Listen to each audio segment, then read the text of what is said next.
Me fala uma coisa, uma das coisas que mais me chamou a atenção, e eu já vou pra papum mesmo, Manda bala! nas matérias que eu já vi que saiu de você, que você já foi anorexa. Já teve anorexia? Bem Então, no início. eu já tive, sim, princípio de transtorno alimentar. Não dá pra dizer que eu fui classificada com anorexia, mas eu tive um princípio de transtorno alimentar lá na minha adolescência. Eu tinha em torno de 13 anos. E assim, a minha realidade sempre foi ser uma pessoa gorda. Então, eu fui uma criança gorda, eu fui uma adolescente gorda. E isso traz toda uma carga, não só da gordofobia estrutural, que ela afeta, assim, a tua convivência, o teu ocupar espaços, né? Porque a gente tá falando de uma sociedade que não tá estruturalmente preparada para uma pessoa gorda. Mas também traz uma carga muito grande de bullying, né?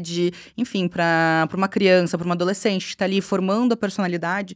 É um assunto, é uma questão muito delicada. E eu sofri muita gordofobia e muito bullying durante a minha vida, e principalmente nessas, né, quando eu era muito jovem. E isso foi gatilho para inúmeras questões de transtorno, de relação tóxica com a comida, com o meu próprio corpo. Acaba sendo uma bola de neve, né? Uma coisa vai puxando a outra. Sim, a matéria falava... É porque também tem que ter aquele título chamativo para isso, né? Mas eu fiquei muito chocada com a coisa que você decidiu fazer uma dieta radical ali no início por conta de bullying que você teve em alguma situação ali na escola. E aí foi muito... Foi assim, numas férias de verão, até porque esse episódio, que foi o principal gatilho, ele aconteceu, tipo assim, no último dia de aula. E aí, durante o período das férias de verão, eu entrei, assim, numa relação muito tóxica, pior do que já era, porque, né, enfim, era uma vida inteira de entrando em dietas malucas e saindo, e pensa, a gente tá falando de uma criança, né, uma menina de 13 anos. E aí eu decidi ir pro extremo, assim, eu falei pra mim mesma que eu não queria mais passar por aquilo. E aí, na cabeça de uma menina jovem, né, despreparada, enfim, eu achei que pra não passar, pra que eu não passasse mais por isso, eu precisava o quê? Me enquadrar no padrão. Eu precisava ser magra. E aí foi isso, eu emagreci, tipo, coisa de 40 quilos durante ali o período dos 2 meses de férias, e voltei, assim, pra escola meio que transformada. Eu li isso, e aí você falou que por um tempo você até ficou naquele grupinho ali daquela galera, mas não era ali.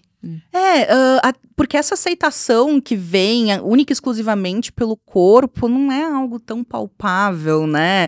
Aquele grupo que me abraçou, eles não estavam me abraçando de verdade. Não. E hoje eu vejo, assim, eu olho pra trás e vejo quão problemática foram diversas daquelas trocas. Por exemplo, assim, eu lembro que eu cheguei na aula e uma professora não me reconheceu.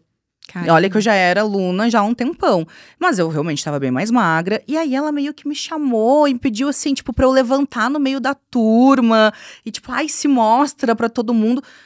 Hoje eu entendo quão problemático é essas questões, mas na época eu tava recebendo uma atenção que eu nunca tinha recebido. No início foi super benéfica assim, muito entre aspas, mas a questão do peso que eu atingi por conta de um transtorno não dá pra manter de uma forma saudável. Então, a partir dali, durou pouco tempo e eu já comecei naqueles episódios de ganha e perca de peso sempre, assim, muito voláteis. Aquele efeito sanfona mesmo. Que momento que você falou, chega? Olha, não teve uma virada de chave. Foi um processo. E foi um processo muito gradual. E a internet é muito responsável por eu ter chegado onde eu cheguei. E em questão de autoestima também. Então, eu comecei na internet, eu tinha 16 anos. Foi no auge aí de todas essas questões, né, com o corpo e tudo mais. E no auge, assim, aliás, no início lá da internet, a gente tava carpindo ali o terreno, né, não existia ainda toda essa potência das mídias sociais, era tudo muito no começo. E eu lá, super novinha, me expondo na internet, fazendo tutoriais de maquiagem, era isso que eu mais gostava. E aí eu comecei a ter pessoas que me acompanhavam e que queriam saber mais de mim. O que a Jéssica veste? O que a Jéssica consome? Onde a Jéssica vai? O que a Jéssica assiste? E aí eu comecei aos poucos compartilhar mais da minha vida, bem lá nos primórdios mesmo dessa era da influência digital. E as pessoas começaram a me ter como começaram a ter admiração por mim. E eu fiquei, sabe que ela começou a plantar aquela sementinha por que eu posso ser outra pessoa pode me admirar e eu não posso ter esse mesmo sentimento por mim?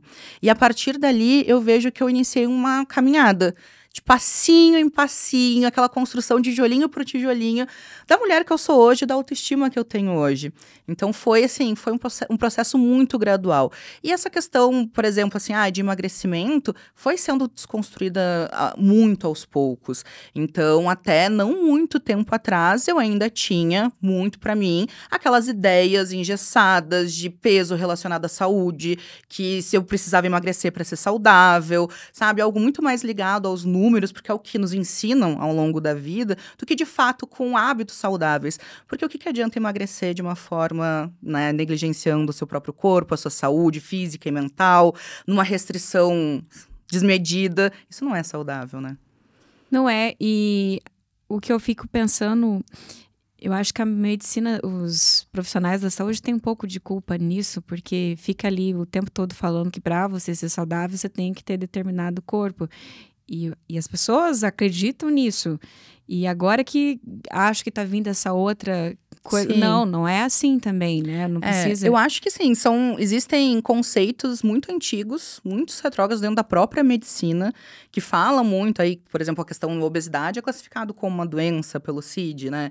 Mas eu acho que todas essas questões, elas precisam ser debatidas atualmente e se atualizarem para começar a entender se é de fato isso ou se existem outros caminhos. Então, hoje a gente já vê estudos surgindo, trazendo hábitos muito mais relacionados à saúde do que peso, mas é um movimento e a gente está fazendo parte desse movimento, a gente está instigando que esse movimento aconteça. Então, eu acredito que a gente vai ter mudanças socialmente falando e até questão assim de saúde, de entendimento, de pesquisa para as próximas gerações estar colhendo esses frutos, sabe?